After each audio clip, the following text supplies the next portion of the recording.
Hi, this is Paul, and this is Rough Draft for Sunday, where I run through the current version of my Sunday sermon. It may change a lot or a little by Sunday. If you want to see the final draft, you can go on to the Living Stones Christian Reformed Church channel, and you'll find a bunch of my sermons and Sunday school lessons and those kinds of things.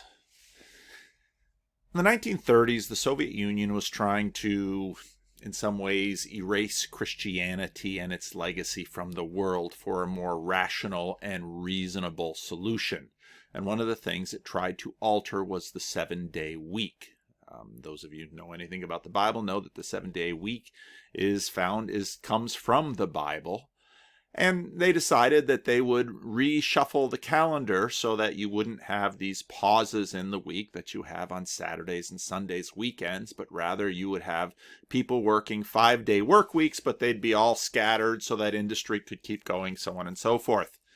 It was an attempt, and it was a complete failure. People hated it, and even in a tyrannical society like the Soviet Union, this had to be abandoned because it simply wasn't accepted, because people couldn't get together. We have a little outfit called Sierra Leadership Network, and we had an event where my friend Eric Dirksen, and those of you who watch my channel know, I did a conversation with Eric. Eric did a little lesson for a group on the lectionary and the Christian liturgical calendar. And he referred to this experiment in the Soviet Union, and he used this phrase: a calendar is a shared blueprint for a shared life. You recognize that for Americans, there's an American commercial calendar that in many ways establishes the rhythm of society in the United States, and it's all done basically for commercial purposes. The year starts with New Year's, and then, of course, Super Bowl. I'm going to basically hit the highlights here, and then after New Year's is out, the stores are filled with Valentine's Day stuff. And then Valentine's Day is gone. Right now, there's Easter candy in the supermarket. After Easter will be summer and back to school. And then Halloween. Halloween now after Christmas is the second largest commercial holiday. After holiday, Thanksgiving. Thanksgiving seems to be getting smaller and smaller since it used to be the bulwark that held Christmas back. And then, of course, the big one, Christmas comes. And that's the American commercial calendar. And you'll find people decorating and doing everything according to this calendar. The commercial marketplace sets the beat for communal American life, for shared American life. Now, for many more centuries before that, the church had liturgical seasons and liturgical holy days. And of course, holy day is the original idea from which we get our ideas of holidays. Now, those of you who grew up in the Christian Reformed Church know that there are tensions between this and the Heidelberg Catechism as 52 Lord's Days, and the Heidelberg Catechism doesn't celebrate Christmas or anything like that. But even in the Christian Reformed Church, where liturgical calendars and seasons had been resisted for a great many years and dismissed as Roman Catholic or Papish, the church order in the Christian Reformed Church still had a whole variety of holidays that the church order said that they should be celebrated: in Christmas, New Year, Thanksgiving, Ascension Day, Pentecost, so on and so forth. And these, in sort of an interesting way, have now become giving days, and the Christian Reformed Church tries to set giving calendars according to these days. But there are seasons of feasting and seasons of waiting: Advent, Christmas, Epiphany, Lent. Now, we've been in the season of Epiphany, where the light goes out, the message goes out, and if you look at this calendar, the climax of Epiphany is Transfiguration Sunday, and that's what this sermon is for. And it's followed by Lent, which gets kicked off with Ash Wednesday. In some portions of the country and the world, you'll have Fat Tuesday, Mardi Gras, which is this feast right before the fasting season of Lent begins. Now, I've been talking about the Sermon on the Mount, and I intend to pick up the Sermon on the Mount back when we get to ordinary time. I usually don't follow the lectionary terribly rigidly, but the Sermon on the Mount is very much Jesus changing the world, and Jesus taking religion and modifying it in some startling new ways. And we saw this in his irreligious Beatitudes. Transfiguration Sunday is, of course, built on a story that's clearly in 3 of the 4 Gospels, and we'll read that story today. It's used in the liturgical calendar really as the climax. I should change that word to climax from height. Now, I am by no means a liturgical wonk here, and so some of you out there are, and so I'll read your corrections in the comment section, and I should learn and benefit from them. But this is sort of the climax of Epiphany, and it sets up the drama and darkness of Lent. And I couldn't help but see this classic painting of Jesus sort of looks like Neo in the sky from the Matrix. And of course, Jesus is accompanied by Moses and Elijah from the Old Testament. They can represent the law and the prophets. They're up on a mountain. They also represent 2 figures that, via some traditions, ascended into heaven as well. The Assumption of Moses is an ancient book, and of course Elijah goes up in a fiery chariot. Now, before we get to the Transfiguration, it's important that the story is set up by 2 other stories. First, you have Peter's declaration. When Jesus came to the region of Caesarea Philippi, he asked his disciples, "Who do the people say the Son of Man is?" Now, pay attention to that, because, of course, the Son of Man is this figure from Daniel 7.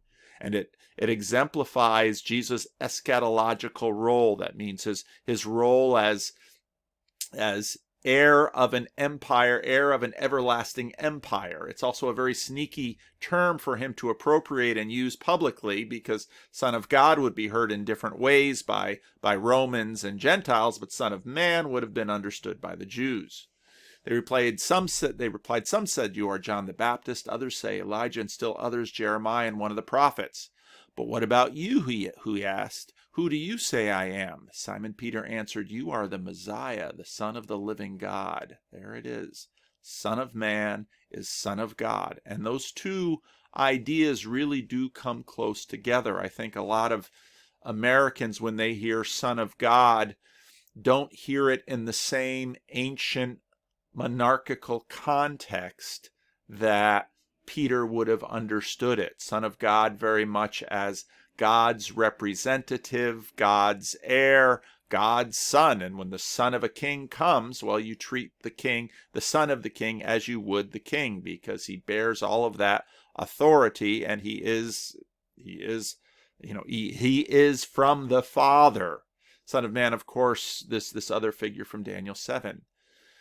Jesus replied, "Blessed are you, Simon, son of Jonah, for it was not revealed to you by flesh and blood, but by my Father in heaven. And I tell you that you are Peter, and on this rock I will build my church. The gates of Hades will not overcome it. I will give you the keys to the kingdom. Whatever you bind on earth will be bound in heaven. Whatever you loose on earth will be loosed in heaven." And he ordered his disciples not to tell anyone he was the Messiah. Now, when we get to the end of the story of the Transfiguration, this is going to be repeated. But now pay attention that this is the revelation of Jesus. But it's a little complicated because he's Messiah, Son of Man, Son of God, all those things lined up, and all those things are true, but the disciples are, as we'll see from the next little section, filling in their own expectations and assumptions to these titles. Now, in the next section, Jesus will lay out his mission as the Son of Man and Son of God and Messiah. And this is not what the disciples are looking for. From that time on, Jesus began to explain to his disciples that he must go to Jerusalem, and he must suffer many things at the hands of the elders, the chief priests, and the teachers of the law, and that he must be killed, and on the 3rd day be raised to life. Now, I think whenever they heard killed, they stopped listening, because nobody shows up on Easter Sunday morning to await his resurrection. So Peter took him aside and began to rebuke him. "Never, Lord, this will never happen to you." Is Jesus the Son of God?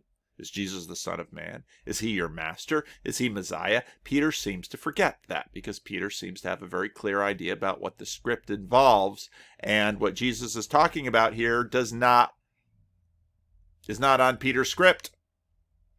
Jesus turned and said to Peter, Get behind me, Satan. You are a stumbling block to me. You do not have in mind the concerns of God, but merely human concerns. Then Jesus said to his disciples, Whoever wants to be my disciple must deny themselves and take up their cross and follow me. For whoever wants to save their life will lose it, but whoever loses their life for me will find it. What good will it be for someone to gain the whole world yet forfeit their soul? Or what can anyone give in exchange for their soul? For the Son of Man is going to come in his Father's glory with his angels, and then he will return each person according to what they have done. Truly I tell you, some are standing here will not taste death before they see the Son of Man coming in his kingdom. That's a very strange thing for Jesus to say. Now, and this is what follows. After 6 days, Jesus took with him Peter, James, and John, the brother of James, and led them up to the high mountain by themselves. There he was transfigured before them. His face shone like the sun. Have you ever tried to look at the sun? And his clothes became as white as snow, as white as the light. These old tapes in my head. Just then, there appeared before them Moses and Elijah talking with Jesus. Notice, they're on a high mountain talking with Jesus. You can do a little search in Matthew about where these high mountains show up. Peter said to Jesus, Lord, it is good for us to be here. If you wish, I will put up 3 shelters, one for you, one for Moses, and one for Elijah. While he was still speaking, a bright cloud covered them, and a voice from the cloud said, This is my Son, whom I love. With him I am well pleased. Listen to him. I'll pay attention to clouds. Clouds in Daniel 7. Clouds will show up in Acts 1. Clouds show up on the top of Sinai. Clouds are connected with theophany, which is God showing up. What happens when a theophany shows up? When the disciples heard this, they fell down to the ground terrified. This is the standard thing that happens in the Bible when God the Father shows up in glory. But Jesus came and touched them.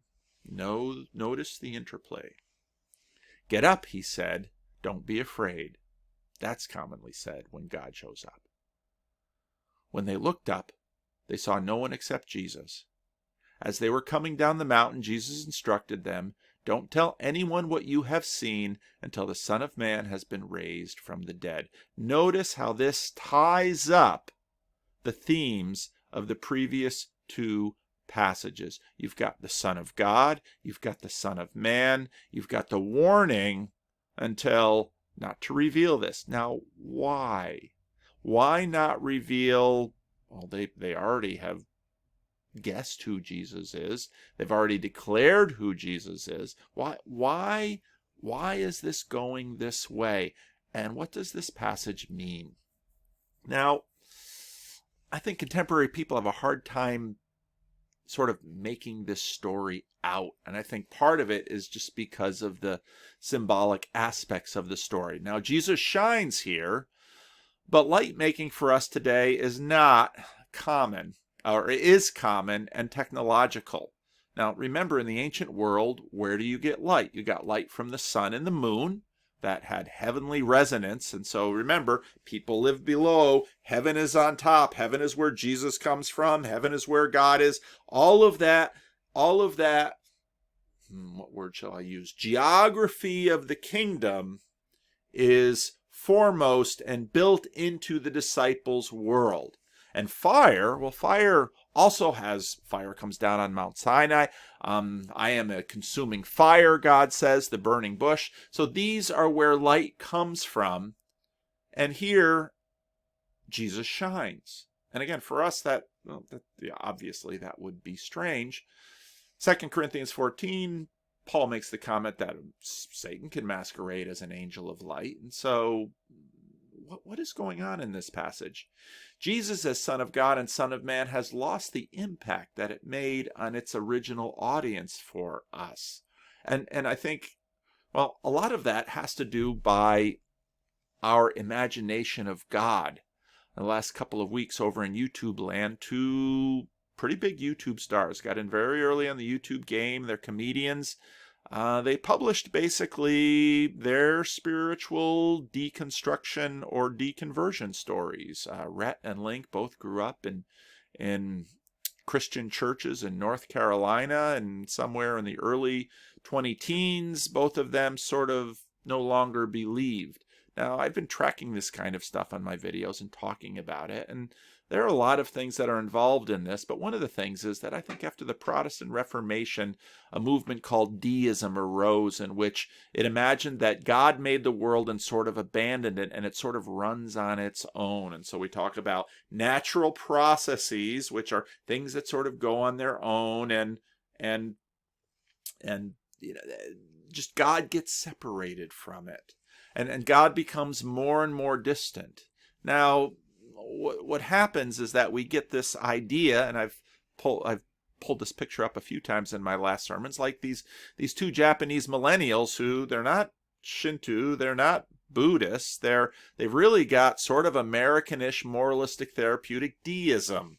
You know, the one says, I do end up praying for help when I'm in a bind, so I think it's okay for God to exist, and it's something important. God is somehow someone who will come in and get you out of a bind, but that is God sort of breaking in and intervening. And those are often kind of the shape of our ideas about miracles, that there's just sort of normal life and God is gone. Ancients never would have thought that way. And in fact, our Reformed confessions very much don't talk that way. God is upholding the universe constantly, and if he were to look away, everything would vanish or fall apart. That language is very clear in the Heidelberg Catechism and the Belgic Confession. God upholds and rules his creation, as the Apostle Paul says in the book of Acts, quoting a Stoic poet, in him we live and move and have our being.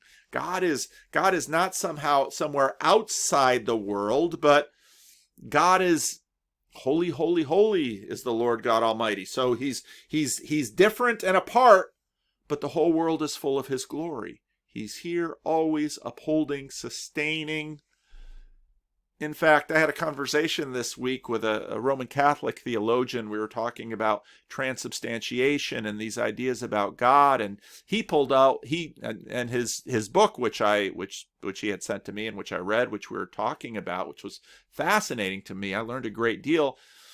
There's a quote in this book that I had mistakenly attributed to Aquinas, but it was actually from Martin Luther. And when I had read it, it reminded me of Augustine. God is no such extended, long, broad, thick, high, deep being. Now there's a lot of debate of whether we should even use this word being for God. Is God a being in the system? No, not really. God is the ground of being. But God is not simply contained by the world or exhausted by the world. Trying to find language for this stuff is really difficult, but this is Martin Luther's take on it. He is supernatural, inscrutable being who exists at the same time in every little seed, whole and entire, and yet also in and above all and outside all created things. It's not pantheism where God is contained by this. He's in all, above all, outside all created things. This is Martin Luther trying to conceptualize this. Nothing is so small, but God is still smaller. And Martin Luther didn't have quarks and atoms and the kinds of tiny, tiny particles we have. God is smaller still. We don't mean smaller necessarily, but our language, we don't have the language for this. Nothing is so large, but God is still larger. Look at the billions and billions of galaxies out there, the universe, but God is still larger. Nothing is so short, but God is still shorter. This moment, which is gone once we say it, God is still shorter. Nothing is so long, but God is still longer. Nothing is so narrow, but God is still narrower, and so on. He is inexpressible being above all and beyond all that can be described or imagined. That is God, but he is not far away in that sense. In him we live and move and have our being, as the Apostle Paul says. And so this idea that the world is sort of just kind of going on and God is somehow far away, Well, that isn't true. Holy, holy, holy is the Lord God Almighty. We can't talk about him because we don't have the language for him. Well, our language can't exhaust him, but the whole earth is full of his glory. Luther tries to get at that. And we see Jesus wielding this power in the adult Sunday school class. We looked at John 4, where this man comes up and he's desperate to have Jesus come to his house. And you very quickly get the impression that Jesus doesn't need to do anything that we can see in order to heal this man's son. What kind of power is that? He's not bound by space. He stills a storm with a word. This is the kind of power he wields. We've been watching the Good Place and commented on it, and this maybe this doesn't work with the screen overlay. It's so interesting when I watch the Good Place, the simulation arguments come into my mind, and that sort of come into our imagination because Janet and Michael can just sort of snap a finger and worlds disappear and words come in, and so this is something we can imagine. So God is even more than that. And not only more than that, but better than that, quite obviously. Now, how do you represent this to ancient people? Now, on one hand, they knew it far better than we did. But all of this symbolism is what they're saying. That they led up to a high mountain, and mountains sort of represent, closer to the throne room of God in an elevated way. The Garden of Eden, if you look in the book of Ezekiel, was on a high mountain. And of course, that the Theophany in Sinai is on a mountain, and Jesus goes up and gives the Sermon on the Mount. So you see this running again and again in Matthew. Matthew speaking to the Jews, they get this symbolism. And then he's transfigured. He's metamorphized, and his face shone like the sun, and his clothes became white as light itself. And this is, in symbolic ways, trying to communicate to his disciples that, Jesus isn't the sun. Jesus is the author of the sun. Jesus isn't the moon. The moon reflects the light of the sun, of which Jesus is the author. This is Jesus. Then Moses and Elijah are talking to him, the law and the prophets. And Peter wants to build tabernacles, and that's it doesn't go anywhere. It's what an ancient person would want to do in such a case, because build them their embassies so people can have access to them. But he doesn't fully understand, as we saw in the last story. And this is, in fact, in many ways, Jesus responding to Peter's inability to understand that when Jesus says he's going to Jerusalem, you might not understand him, Peter, but you'd better go along with it. Jesus is God's Son, the Prince, and obedient subjects obey him, which is what the Father has said. When the disciples heard this, they fell down to the ground. This is rote. But then Jesus touches them. God is literally too much for us to manage. And Jesus, who is God, but in this incarnation, and again, we can't get our minds around the ancient common concept of God. It's too much. How can we get our minds around Jesus? But he comes and he touches them, and he enables them, and he reassures them.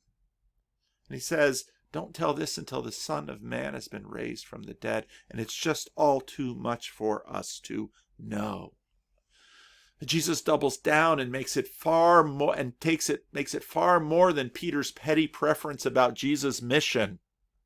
Peter, this is way beyond you. What this calls for is worship. And then we'll forget raised from the dead. Now, here's the thing. We are small. We can't handle God showing up. We have trust issues. We don't believe he's good. When God feels absent, we're full of ourselves, and we imagine we can know and do and be and all of that without him. And then when he shows up, we don't know what to do with ourselves. In our sinfulness, we would rather not exist at all than be in his presence. We are blind even to those most obvious things about us. In his light, we see ourselves and we're horrified. And this is our predicament with God. Jonathan Peugeot, another person in this group of conversations that I'm having with John Vervaeke in a debate, kind of a debate that they had. Jonathan Peugeot is a Christian, John Vervaeke is not. Jonathan Peugeot lays the incarnation in a way I'd never heard it laid before. The expression of the infinite is equal to the infinite. And when you say it that way, it just doesn't compute. The expression of the infinite is equal to the infinite. That's what the church councils declared. These councils that we find in our creeds. Jesus, triune, God, Father, Son, and Holy Spirit. The expression of the infinite is the infinite. He is revealed and we struggle. He's revealed in all of his glory and we babble. He touches, he comforts, he reassures, understanding how we are. Then the Son of Man will die, and this is unthinkable to Peter, and it's unthinkable to us. How can this happen? Albert Camus gets a piece of it. Christ, the God-man, suffers too. Evil and death can no longer be entirely imputed to him since he suffers and dies. How can that be? How can the ground of being take on flesh and suffer for his rebellious world and sanctify it? The night of Golgotha is so important because divinity ostensibly abandons its traditional privilege and lived through to the end, despair included, the agony of death. That's Lent. It's coming. But today, the light is turned up, and we look at it. The law and the prophets speak of him. We see the world by his light. That's how we ought to live. That's how we ought to see. Gratitude is the blueprint of a shared life. So together we pass through the drama. To have it sink in, to have us understand it together, to be remade even as we decay, on the way to the final resurrection, remaking. That's who Jesus is. That's who we are. That's how we journey together.